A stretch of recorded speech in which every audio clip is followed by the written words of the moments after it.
Alors, des mises en page, il est possible d'en faire en insérant les images dans le flux du texte, ce qu'on appelle des images ancrées, A-N-C-R-E-E, ancrées. Eh bien, on ne va pas faire ça tout de suite. Il y a aussi possibilité de mettre les images sur le côté du texte et qu'elles soient attachées au texte. Donc, elles vont être sur le côté du bloc, les images. C'est ce qu'on appelle des objets ancrés. Et c'est très intéressant quand on a des longs textes parce qu'on va pouvoir supprimer des paragraphes, en ajouter, et les images vont suivre le paragraphe qui les concerne. Elles sont ancrées, qu'il s'agisse d'images dans les colonnes, des images ancrées, ou qu'il s'agisse d'images sur le côté des blocs, mais attachées au texte, des objets ancrés. Mais ça, c'est pour plus tard. C'est très intéressant à faire pour des catalogues photos notamment, des catalogues d'exposition. On a un catalogue d'exposition à montrer avec plein de textes et d'images en rapport avec le texte qui est en face. On va attacher les images au texte. Mais ici, on va procéder différemment. On va mettre les images par-dessus le texte. Ça va être des éléments indépendants. Le texte et les images vont être indépendants.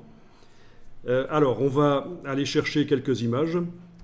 Déjà, il faut que le bloc texte ne soit plus sélectionné. Vous cliquez à côté.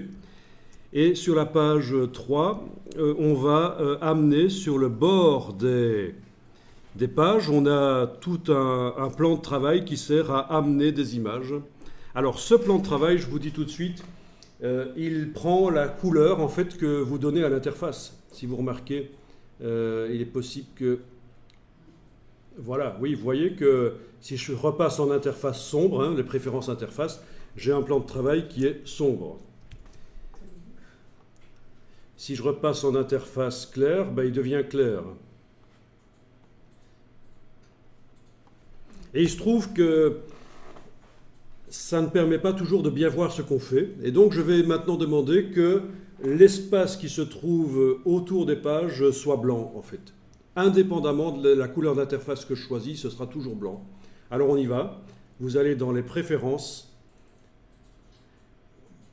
Préférences, repères et table de montage. Et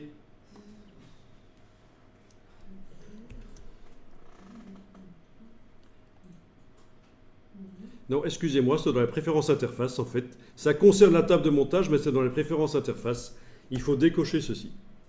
Faire correspondre la table de montage au thème couleur. Donc dans les préférences interface, ça on y retournera plus tard, les repères et tables de montage. Mais dans les préférences interface, vous décochez faire correspondre la table de montage au thème de couleur. Vous cliquez sur OK et vous avez une table de montage blanche en permanence, quel que soit le thème couleur que vous choisissez, clair, foncé. Ce sera toujours une table de montage blanche. Je vous conseille vraiment de faire ça dans InDesign. Ce sera plus facile pour voir ce que vous faites sur le côté.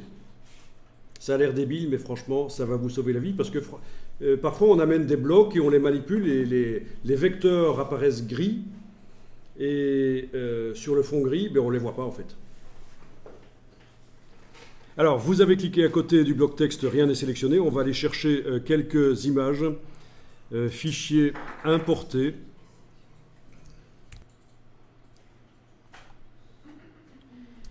Vous allez chercher quelques images, que ce soit celles que vous avez déjà utilisées ou pas, peu importe.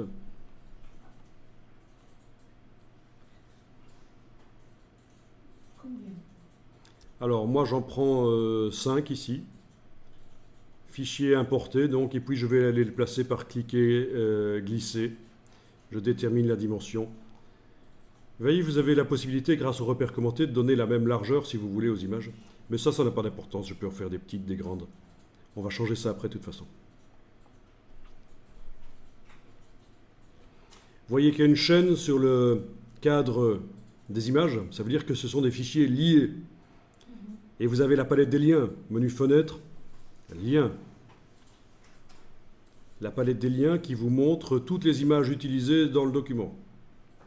Allez-y, ça peut être intéressant, parce qu'on n'a pas encore été regarder la palette des liens. Et je l'agrandis, la palette des liens, pour voir toute la liste des images. Menu fenêtre, liens. Alors, vous voyez qu'il y a des images qui sont utilisées à plusieurs endroits. chez moi en tout cas, parce que je viens d'aller chercher des images qui étaient déjà ailleurs dans le document.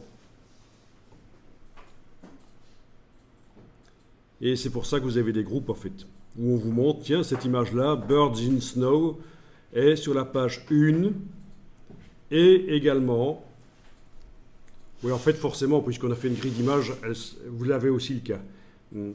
Et NP, ça veut dire non paginée, elle est sur le bord d'une page, mais elle n'est pas vraiment sur une page. D'accord? On l'a mise sur le bord de la page. Vous avez ça pour quelques images. Ici, celle-là est en 3 exemplaires, 2 fois sur la page 1, tiens, et 1 fois sur la page 2. Celle-là sur la page 1, sur la page 2. Celle-là sur la 1 et sur le côté, là, NP. Et puis il y en a plein d'autres qui ne se trouvent qu'en un seul exemplaire sur mon document. Il y en a 4 sur la page 1 là, et les 3 autres sont sur le bord de ma page là, NP non paginé. Il est bien entendu que si vous déplacez ces images dans un dossier ou si vous changez leur nom, InDesign va avoir des problèmes. Ben, on va tester ça, hein, parce que ça va forcément arriver.